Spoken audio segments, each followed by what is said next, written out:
Alors je me suis dit, en vrai, je te montre les photos, mais je suis en mode photo monumentale. Très bad. En vol.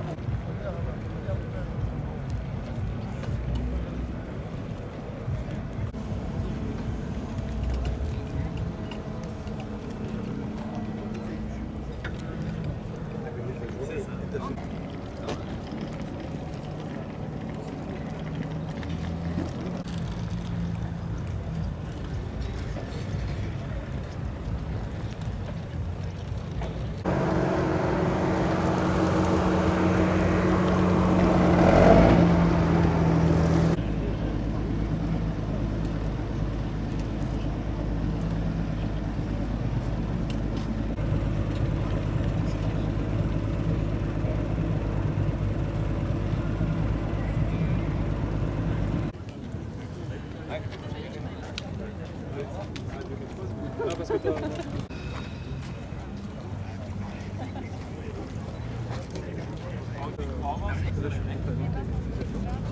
savez pourquoi il a une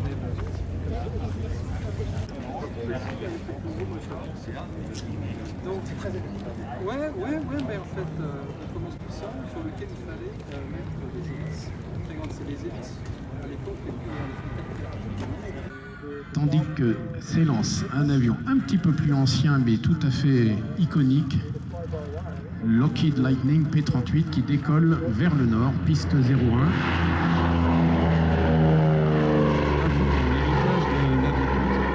Aurait été compliqué à prendre en compte pour le Vampire justement qui va utiliser le même principe.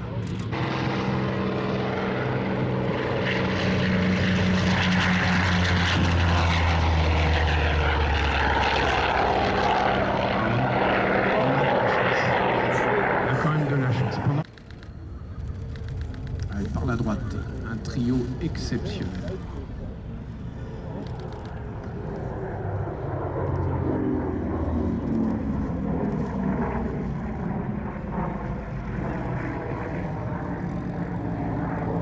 Ils sont de formes différentes, ils sont de cahiers des charges différents, tous les opposés pourtant aujourd'hui, ils volent à trois. C'est un P-51 Mustang, P-38, accompagné par un F-4 Corsair.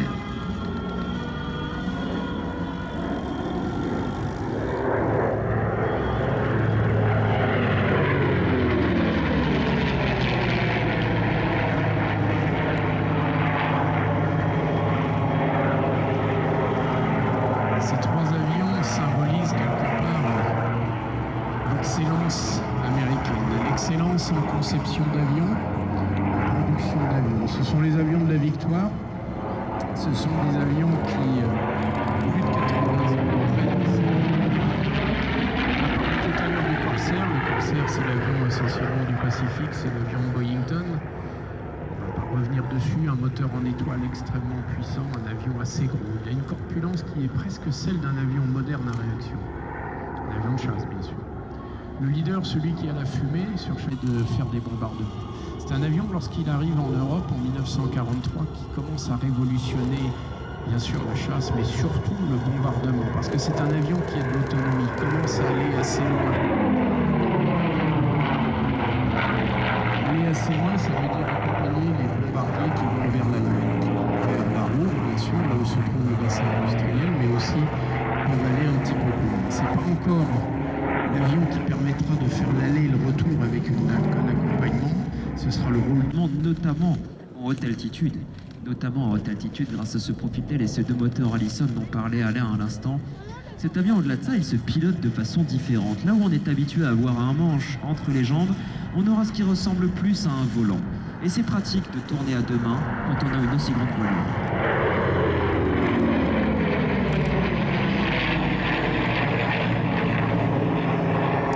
Cet avion, il est aussi entré dans l'histoire de France. Il est entré dans l'histoire de France en 1944.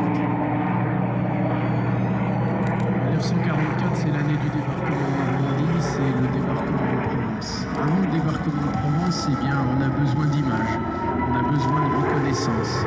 On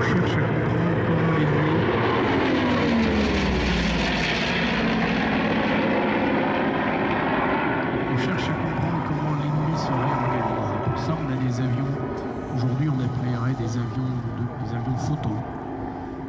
North American va répondre « Hop, hop, hop, je pense que je peux faire mieux. On va garder le même moteur, mais j'ai une cellule en stock que je voudrais vous proposer avec toujours cette même sensation, ce même film de mer. » Pour finalement pouvoir revenir avec eux. Et justement, ce P-38, on disait qu'il avait été présent sur là où la boucle est bouclée, on parlait tout à l'heure des volontés très véhémentes de l'amiral Yamamoto qui avait programmé, planifié et conduit l'attaque de Pearl Harbor. Et bien, ça a été un groupe de 7. L'épopée de l'aéropostale, qui avait été le compagnon de Guillaumet et de Mermoz, il s'appelle Antoine de Saint-Exupéry.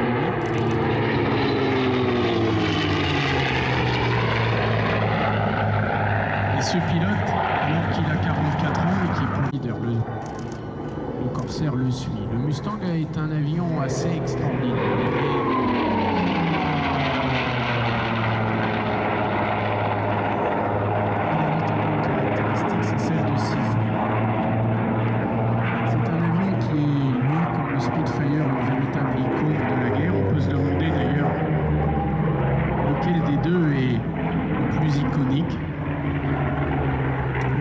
Il est né d'une jeune firme qui s'appelait North American. North American ne fabriquait pas encore des avions, enfin en tout cas n'était pas connu pour fabriquer des avions aussi performants.